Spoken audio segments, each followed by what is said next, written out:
Do you live in a world filled with corporate data? Are you plagued by siloed departments? Are your lackluster growth strategies demolishing your chances for success? Are you held captive by the evil menace, Lord Lack? Lack of time, lack of strategy, and lack of the most important and powerful tool in your superhero tool belt, knowledge. Never fear, HubHeroes. Get ready to don your cape and mask, move into action, and become the Hub Hero your organization needs. Tune in each week to join the League of Extraordinary Inbound Heroes as we help you educate, empower, and execute. HubHeroes, it's time to unite and activate your powers. Before we begin, we need to disclose that both Devin and Max are currently employed by HubSpot at the time of this episode's recording. This podcast is in no way affiliated with or produced by HubSpot, and the thoughts and opinions expressed by Devin and Max during the show are that of their own and in no way represent those of their employer. Yep. I love that intro. It doesn't matter how many times I listen to it. I'm like, yeah, I need to dance or fist pump or whatever. But today I'm super excited, gentlemen, because we are going to dive back into this thing that is really the flywheel, that is the inbound methodology. We started a couple of weeks ago where we talked about attract.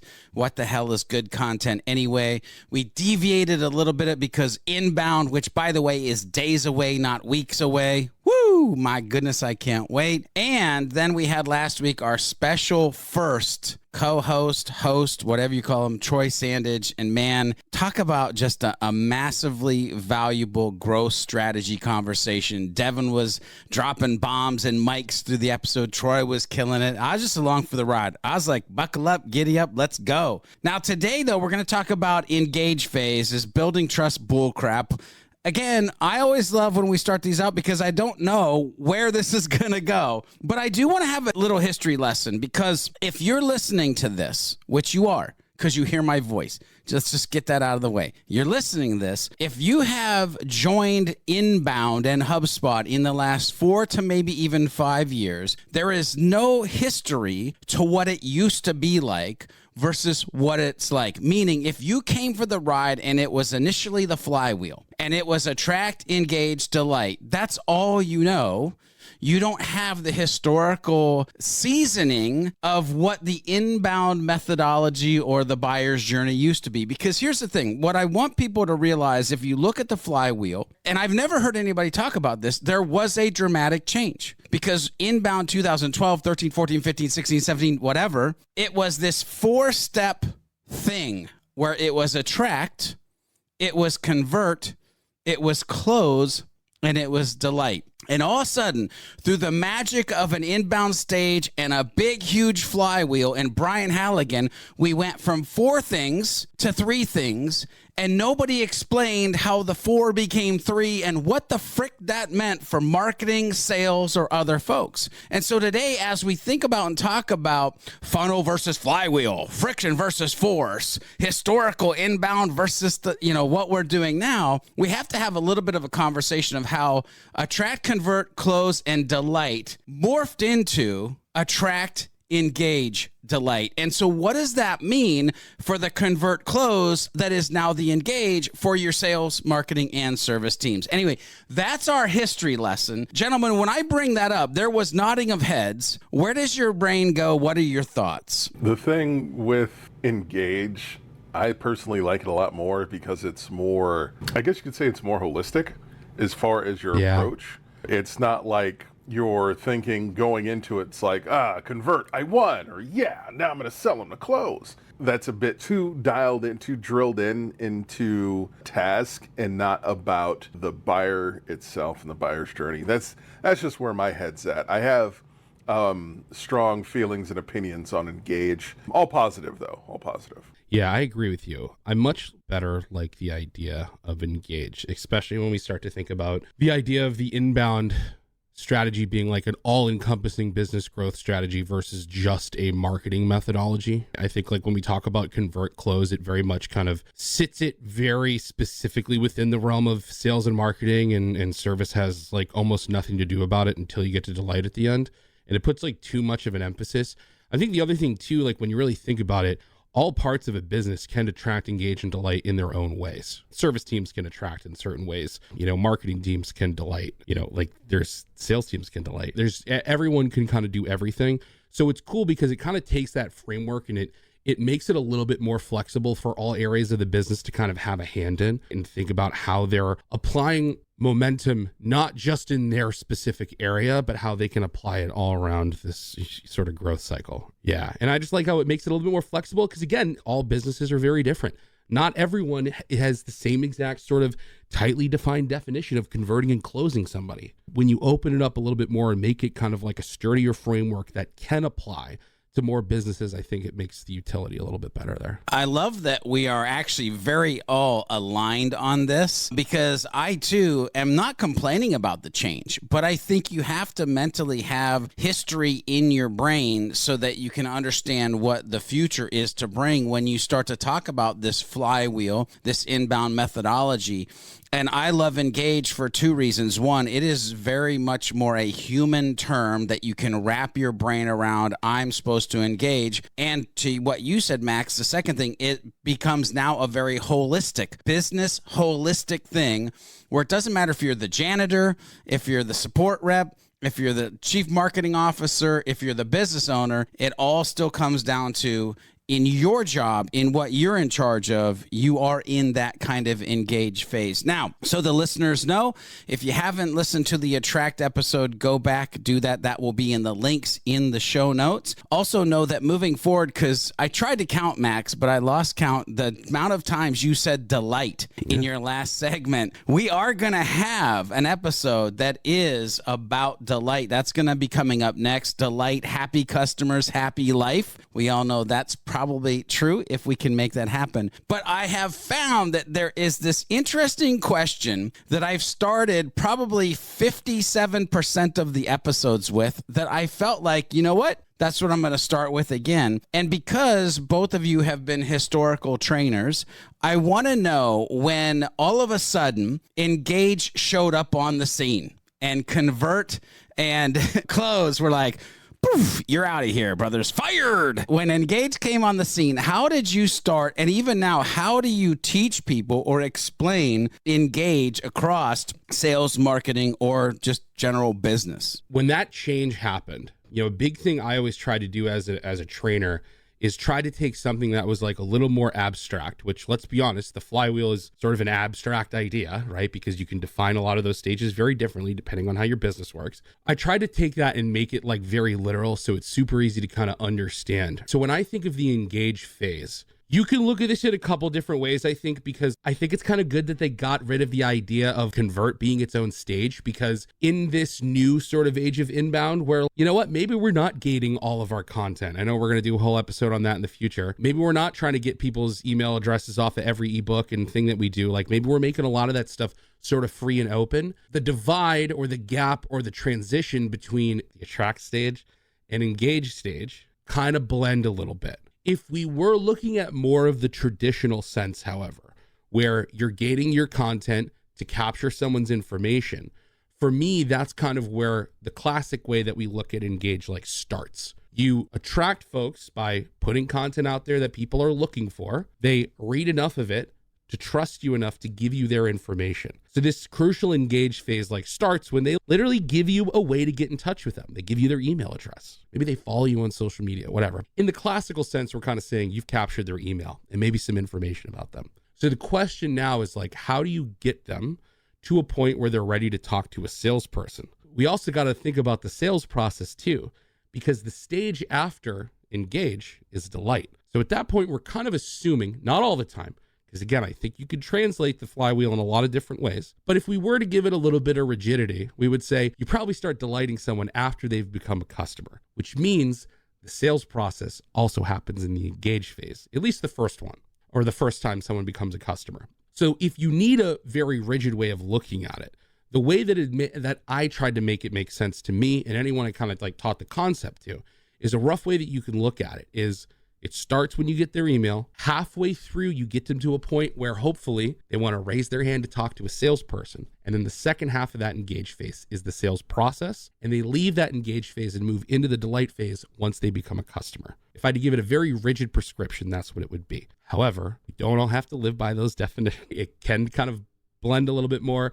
All parts of the businesses can engage in different ways. But like, that's kind of how I made it make sense to myself. And whenever I was explaining the flywheel as like a new concept to someone, that's kind of their rigid frame I sort of gave it so they could kind of understand quite literally what's happening when it starts as you're going through it and when it ends. For me, with Engage, when it came, it really, for me, shifted my mindset in operations and allowed me to be more fluid in how I operate. Like when I teach people, I basically teach people how I personally operate and then do my best to make sure that how I operate aligns with basically how Academy has taught me. But Sure. When I'm thinking of Engage, first thing, Engage does not mean sell. Engage doesn't even mean talk to them. Let's just get that straight out the gate. Engage means, what do you do when you have their intention? That can be something as simple as tailoring the messaging that they're already receiving. If you have a cookie on their machine, that can be something as simple as using smart content, HubSpot CMS, to segment how they see things and what they see. And it's basically starting a conversation when it's not even, clear that you have started a one-on-one relationship as far as information is concerned. And these are all things that can be automated, which is fantastic. The second part is that when you do get involved and start engaging, it's that you are being very intentional with meeting them where they're at, not with where you want them to be. One of my favorite things that I love talking to people about is that, like, when you're engaging them, find out where they are in their own journey. Don't just come out like, hey, I got a demo, let me feature drop on you and look, it's this thing. No, that's not engaging correctly. When someone is, and I always bring this up because it's always going to irk me, if someone is in my LinkedIn and the very first thing they send me is, hey, look at all the things I do, you should talk, can I get time on your calendar? And it's like, I'm going to block you. That is how you don't engage with someone. Also, just as a side note, if anyone has gotten this, or if the person who does this is listening, don't try and send me images that you say your 5-year-old made, because I know they didn't.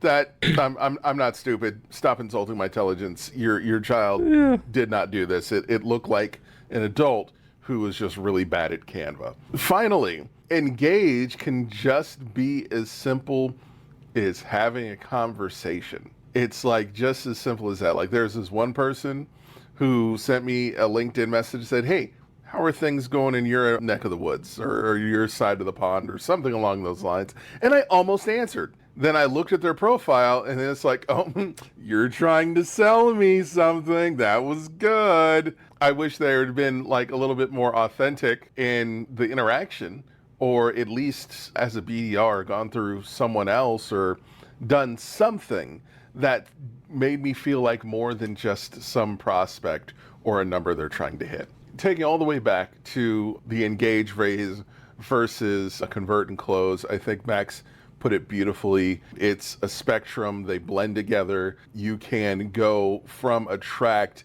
into what would have been traditionally convert into what would have been traditionally closed.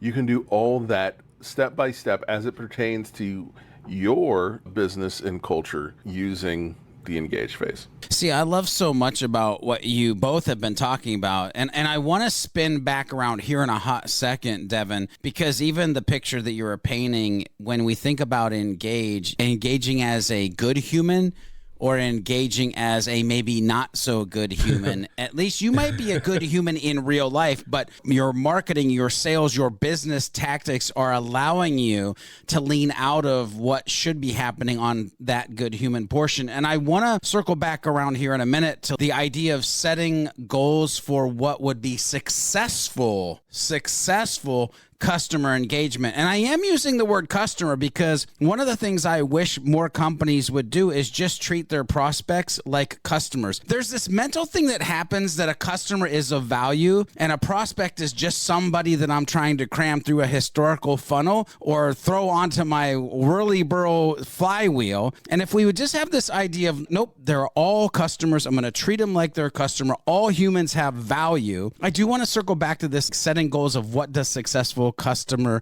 engagement or successful engagement look like. But the other piece of this is, Max, and you talked about this, if I had to create a rigid explanation of said engagement phase, this is how I would tell you that. The first time when it was inbound and Brian was standing on stage and he spun the flywheel. What a moment.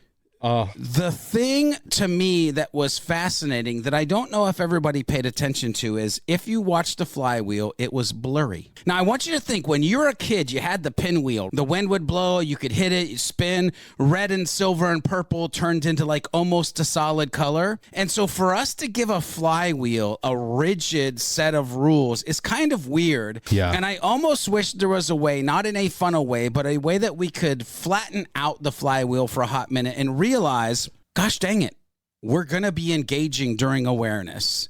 We're going to be engaging during consideration. We're going to be like all the historical 4 steps that we talked about. We're going to be engaging in delight, all of those. And if we even come down to the flywheel, we're going to be engaging in attract. We're going to engage in engage, and we're going to engage in delight. So it becomes this like blurry map, which, by the way, I can delight people the first time I meet them. It is a possibility. I don't have to have 37 actions to delight you. You could watch one video and be like, that dude is dope. You're delighted. Yeah. And so I want people to think about this flywheel as it does get blurry. It does overlap. It probably shouldn't be rigid. And again, we go back to that blurry, but in a beautiful way, holistic, all teams, and focused on it's where, like Devin said, where are they at? Let me do what they need there. And I think what you're talking about is a really good example of it's not marketing's job to attract. It's not sales jobs to engage. It's not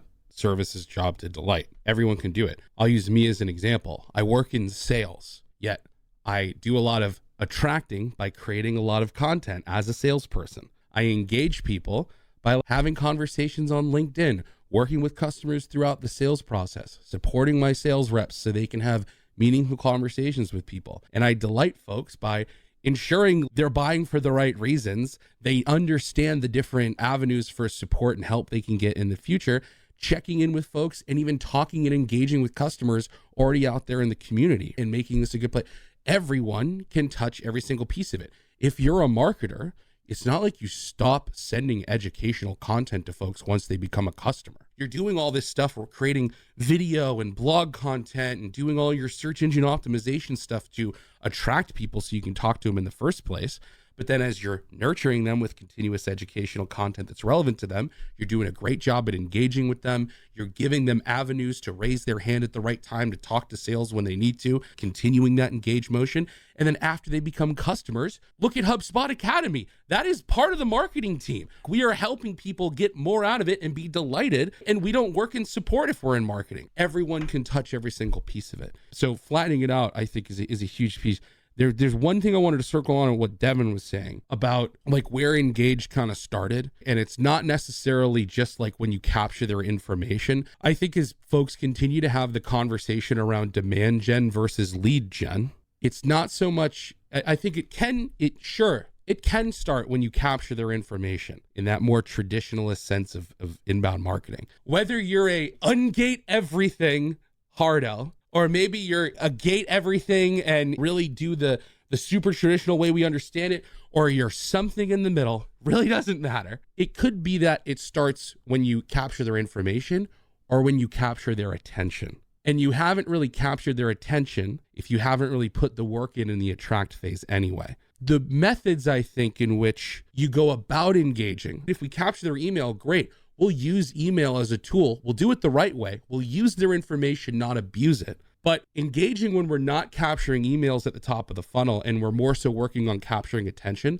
that has everything to do with community building and engaging through social and the dark social stuff that a lot of people are talking about, and video content, and you know, more experimental stuff too as well. Today, you don't have to capture the email to engage. You can. You don't have to capture their attention. Now, Max, you get a ding, ding, ding on this episode. I literally went to our notes section and I added demand gen versus lead gen, because that has to be a conversation that we have on a future episode. And Devin, before I kick us off into a new direction where we start to talk about successful engagement goals, that type of thing, is there anything that you want to unpack out of your brain on what we've said in the last couple sections? As usual, on point and aligned. We definitely need to find something that we disagree on at some point.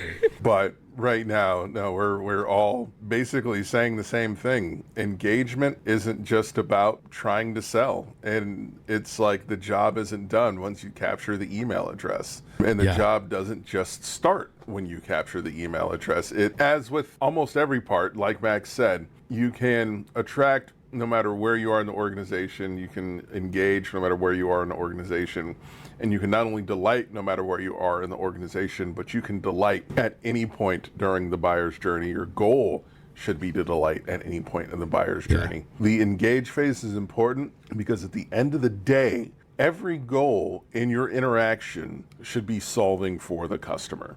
And even if you don't close them, ideally, you want them to pay you to solve their pain point. If the information that you're giving them or the conversation that you're having isn't getting them closer to the goal that they need to accomplish, you're doing it wrong. That's the mindset you should have and engage, which I guess leads us into our successful goals. And we'll get to the successful goals here in 1 second, because I do want to take a little bit of break. Again, because the title of this episode was Engage Phase is Building Trust Bullcrap. You can't listen to a sales or marketing podcast. You can't read a sales or marketing blog article. You can't really turn around left or right without being, and the key word is trust. Well, okay, is it? Like, we'll talk about goals and trust and if that's crap.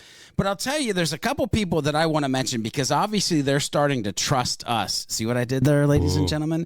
One is JR Tuttle. And what I'm talking about is there are people who are starting out of the HubHeroes community to let us know what they think of the podcast. They're leaving raving, just amazing reviews on their favorite podcast app. So JR Tuttle, thank you very much, sir. He says these three are bringing some really high-level insights with each episode. They're all veteran HubSpot pros that know their stuff. Oh, man, we could stop right there, but it goes on. You can read it if you go over to the app. Also, Mike Alton, I want to thank you, brother, for your kind words. This is terrific. By the way, there's an exclamation mark after that. So it was more like, this is terrific. I'm so excited for this show. George is a tremendous host and is clear the entire crew. Yes, that's right. Max and Devin are amazing too. Amazing wealth of HubSpot knowledge that I can't wait to learn from. And so, ladies and gentlemen, if you are enjoying the show that we are putting, the HubHeroes podcast, please let us know on your favorite podcast app. And of course, we'll give you a shout out on the show like we did JR and Mike. Now,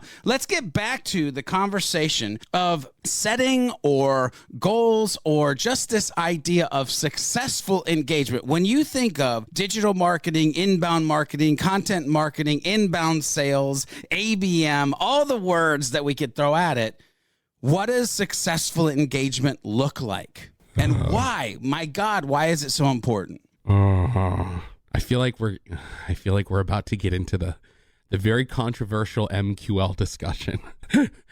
I feel like this is, especially since I've been getting into like the B2B content creation space, where kind of a lot of the B2B marketers and the B2B salespeople are kind of clashing together, is this whole controversy and conversation around marketing is just making MQLs, and that's like the thing they're hanging their hat on. And the problem is everyone's defining MQLs differently, but also you kind of have to, because everyone's process is different. What an MQL is for one business is going to be totally different for another. But I do think you're probably seeing a lot of folks saying, if I'm a marketer and I capture the information and I send it over to the sales team, my job is done. And it's like, no, it's not. And I think that's where you're seeing a lot of friction and controversy around that acronym, marketing qualified lead. And, you know, that's probably going to happen because, again, it's defined so differently. But we should maybe try to broach that subject, I guess, of or I'm wondering if it's even like fruitful, because again, everyone's gonna have a different definition. But I'm gonna shut up for a second. No. Trust me. Yeah. Trust me. I don't know if that's the direction you wanted to go, but I know we were gonna land there eventually, right? So, well, here's the thing. In my life, I never really plan to arrive anywhere. It just ends up taking us there. This is the life that I live. So, Devin, Max brought up MQLs. I really am curious, as the historical sales dude on the show, you know, your brain power and thought, because trust me, ladies and gentlemen. Oh my God, do I have thoughts on this? But Devin, as the sales guy, what are your thoughts when it comes to this life cycle stage, MQL, SQL, bullcrap battle that we typically end up in? I think that they're highly necessary for scalability, for one. For two, it becomes a moot point if you have a SLA in place. If you have an SLA, then you have clearly defined marketing qualified leads and what attributes they need to possess in order to become a sales qualified lead. The other reason why they're important to me is because the life cycle stage is not a one-way street. The thing is that people are going to be buy ready and then no longer be buy ready due to circumstances beyond their control. And you need to have some way of segmenting them that lets marketing know that they need to be put basically back in the machine and worked with some more. They're not ready to come out the oven.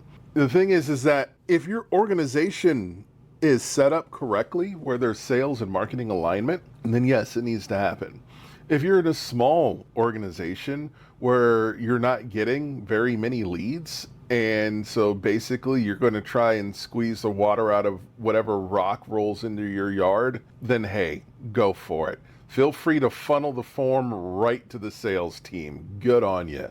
I personally would recommend investing a little bit more in your conversion path development process, but that's just me. The thing is that if you are putting your value in your specific phase of the pipeline, my job is to generate MQLs. All I can say is I hope to God that you have a manager who sees the bigger picture. I really hope that you have somebody who is looking over the entire pipeline and is saying, okay, this conversion path is set up, but this conversion point is struggling and it's anemic. And so then we need to change the definition of what is a MQL versus an SQL versus just a lead that has no business wasting people hours on. That's just my take on it. It's not for everyone because they don't have the foundation and the fundamentals in place to do it correctly. I fully understand the next words out of my mouth are either going to open up a hornet's nest of hate mail, or I'm going to have 1,000 tulips or rose petals at my feet. I'm not sure which one, but ladies and gentlemen, George at georgebthomas.com, feel free. Here's the thing. For all of you marketers out there that thought when Max and Devin were talking about this of like, yeah, my job is done. I made MQLs. My gosh, I don't know who ever put it in the world that your job was based on an individual property inside of a SaaS software, because that's what Lifecycle Stages is. Lifecycle Stages is a property inside of a SaaS software that is, oh, here we go. Hang on. This is what people do. Oh, well, the lifecycle stage is the vertebrae of my marketing process. Yet on the other side of the room, you've got a sales team. Oh, lifecycle stage is the vertebrae of my sales process. No. It's the vertebrae of your business process. The vertebrae of your business process is what I'm going to tell you. And here's the thing. It's a property with options you can pick, which means you should do list segmentation. And based on that, what it is all about, ladies and gentlemen, is understanding where they are so you can automate the right communication at the right time to the right people based on the vertebrae of your business. Not that you did a good job, because as a human, you should be engaging, as we said, in awareness, in engagement, in delight. In other words, we should always be talking and creating relationship with humans so that we can sell them or help them with the products and services that we provide. Let the hate mail or love mail begin. I'll step off my podium. Being an implementation specialist and training people, this was always the funnest part, because as soon as we got the idea of the flywheel down, or the inbound methodology down. Then we got the idea of the buyer's journey down. And then came along this fun little thing called life cycle stages inside of HubSpot. And then it was just like, oh, we got to have this conversation now.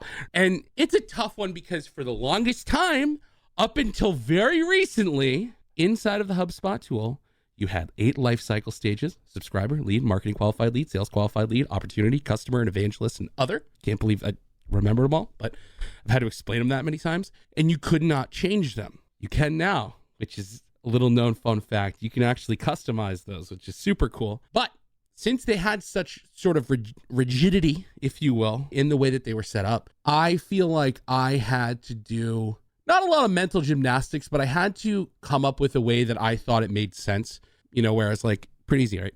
Subscriber, someone subscribed to your blog, that's it, awesome. A lead, someone filled out any form, great. MQL, SQL. There's nothing automatically that moves them because everyone defines them differently. So a lot of the times I had to like tell people, hey, you can kind of define marketing qualified lead and sales qualified lead kind of however you want. You just got to think about how you're using them. There's the conversation of, hey, maybe if your marketing and sales team gets together, you take a look at how many MQLs either turned into SQLs because they were further qualified, or maybe you're using SQL for something completely different. Whenever I thought about the marketing qualified lead and what that means, I feel like there has to at least be like a minimum. When I think marketing qualified lead, a lot of people will define these as, oh, they filled out a landing page to get an ebook. Send them to sales, marketing qualified lead. No, stop. Don't do that. At a minimum, you can define marketing qualified lead, I kind of think within your own parameters, but I think at a minimum, it means someone would have had to have taken an action where they implicitly know they're about to talk to someone kind of in a sales role. If they said, request a quote or talk to sales, like they know what they're getting into when they fill out a form that says that. When they say request a consultation or, get a demo, they kind of know that they're starting off the sales process. The reason that's important is because as a marketer, to get someone to that point, you've done enough either directly or indirectly to get that person not to trust you with their children, but to trust you enough to take that step. You've done the work, whether it's the content you've created, the brand you've built, the delight that's happened, and people have spread your name through word of mouth. You've done something to get that person to be like, yeah, maybe I'll take this a little bit more of a serious step. That's way different than downloading an ebook. So for me, when you think, how am I defining a marketing qualified lead? When there's a hand raise that's very much high intent, I know I am maybe not high intent as some people would describe it, but they know at least I trust you enough to talk to a salesperson.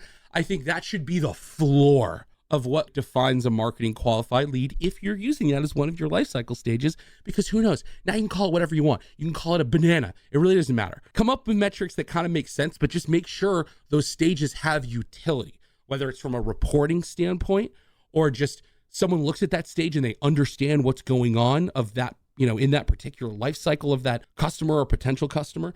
Just make sure it has utility. And to me, that's what very much separates a lead in the classical sense that we understand life cycle stages from a marketing qualified lead. So you got them to take that important step, and they wouldn't have done that if you hadn't done somewhat of a job as a marketer in some way. Dang it, Max. Now I'm hungry for a banana. Why did you have to call it a banana? I use that example for everything. I don't know why. It's my go-to fruit. So The banana. Devin, what are your thoughts on this? And again, we can either continue to hammer out about MQLs, which, by the way, don't even get me started on the conversation of MQL to SQL is like a blip on the radar screen, fractional seconds that could be actually happening.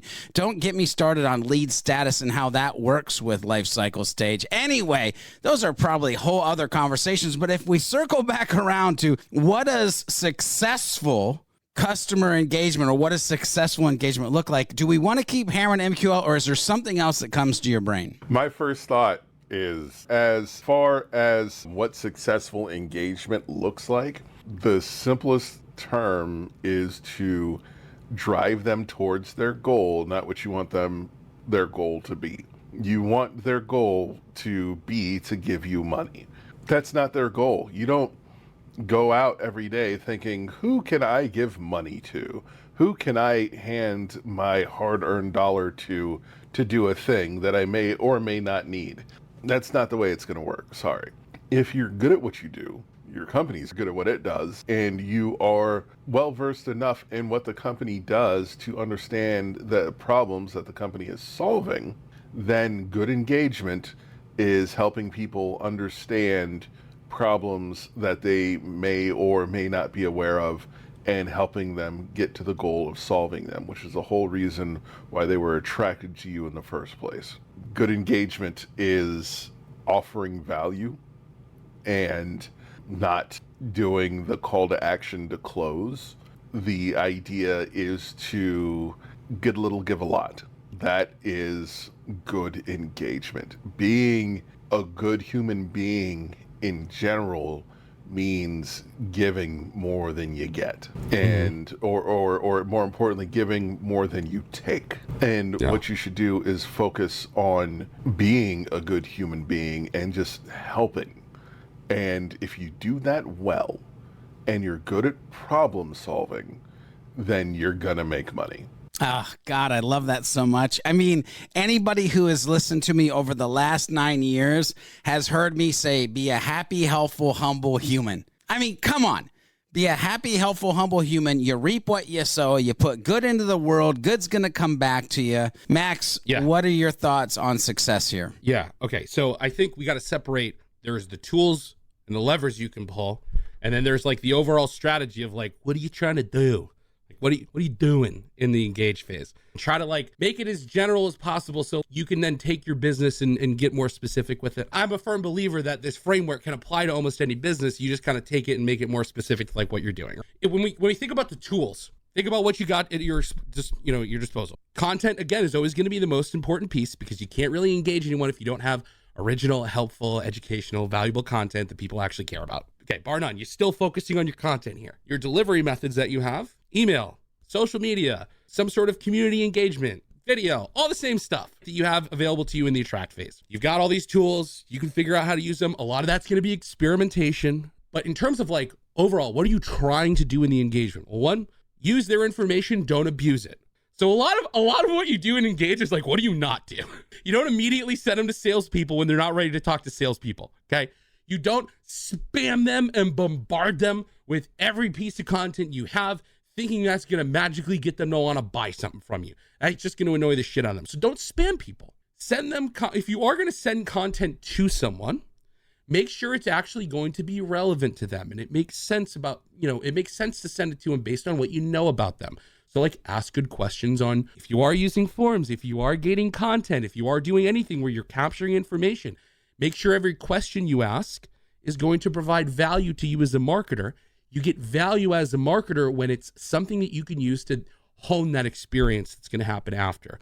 Make you market to them better, not just a phone number and an address and the social security of their first child so you can give it to the salesperson. No, you want to make sure you can continue crafting a much better experience for them so you continue to engage them well and you give them a good experience. Why is it important to provide a good experience? At the end of the day, this is what's going to happen. People that are engaging with you are either going to eventually buy from you or they're not. There's going to be way more people that don't buy from you. Again, marketing is still a numbers game. So what do you want to make sure you're doing with those people that aren't buying from you? Well, you still want to make sure they have a good experience because maybe they just engaged with your content after you captured their attention or captured their information, like whatever. Maybe they just engaged with your content. Maybe they started to engage with your sales process. For some reason, they didn't get all the way to the end.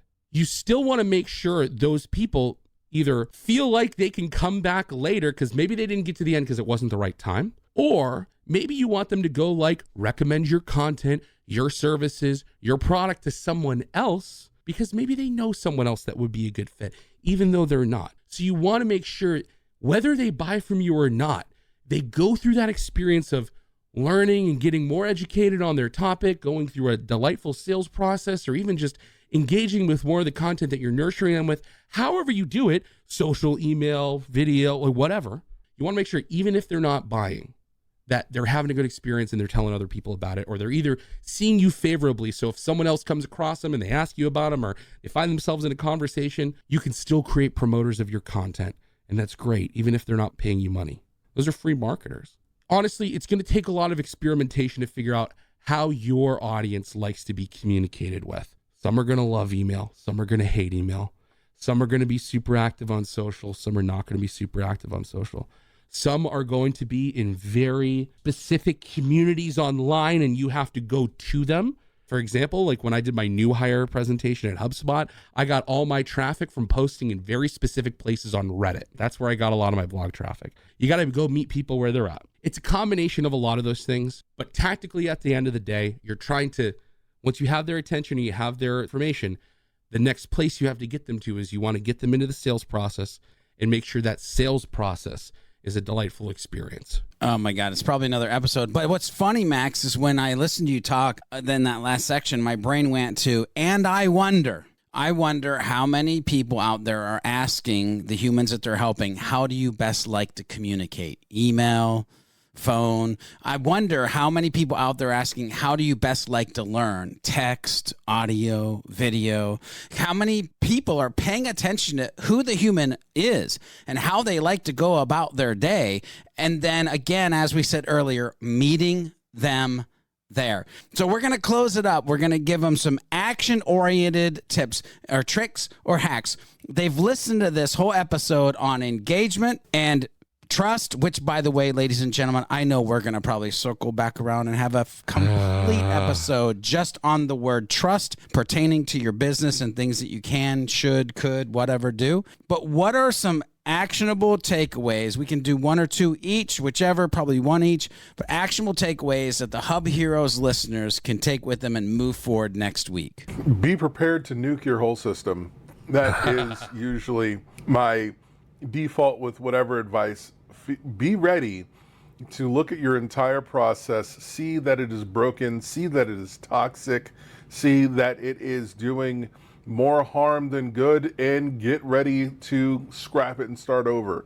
You can iterate your way out of crisis, but sometimes it is just all you're doing is polishing a turd. Sometimes you just got to flush that bad boy. Be ready to nuke your system of engagement and restart from scratch. If you evaluate what you got going on and see, based on the conversation that you've heard today, that it ain't it, then it's time. Then it is time that you just need to get rid of your stuff and start over. My actionable takeaway is gonna just hit on a trust thing for a second. There's this concept that I'm seeing people talk about now called marketing romanticism. People kind of get caught up in the idea of, oh, we're just like building trust with people and we want people to trust us. And it's this very like altruistic just idea that marketers are here to make the world a better place. I think making the world a better place and all that kind of stuff can be a byproduct of doing a lot of this stuff right. And I think that's okay. When we think of this idea of trust, though, I kind of said it earlier. When we talk about building trust with your customers, we're not saying they trust you with the life of their child or they trust you with, something huge.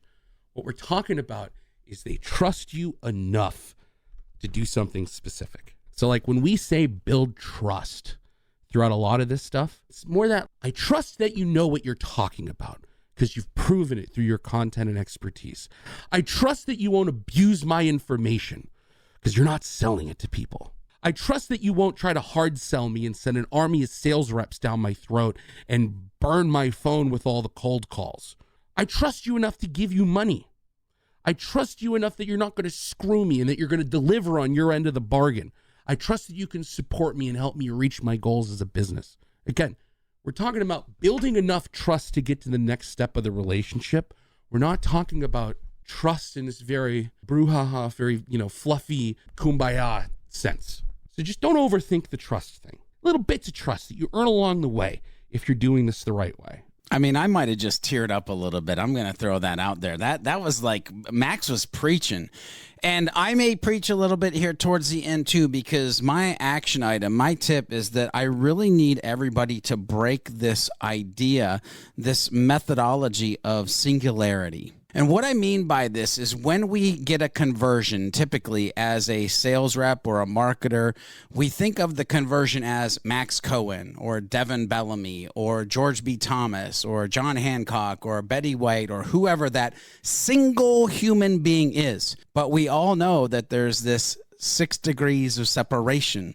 We have to understand that Max's cousin's sister's brother's ex-fiance actually owns an automotive shop, which, by the way, is who you actually help with your products and services, automotive shop. So while somebody converted and we have this singularity mindset instead of this audience mindset. As a professional speaker, I know when I communicate, I'm communicating to many, not communicating to one.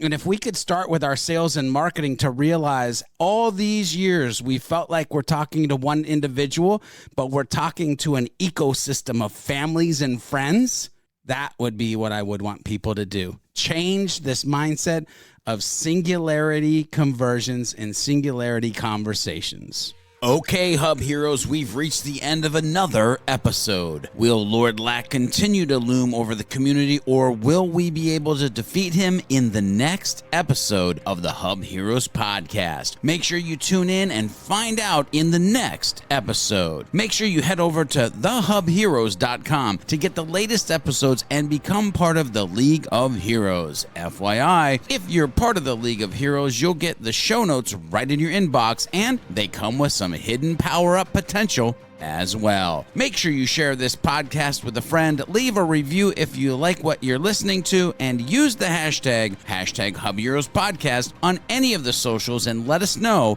what strategy conversation you'd like to listen into next. Until next time, when we meet and combine our forces, remember to be a happy, helpful, humble human, and of course, always be looking for a way to be someone's hero.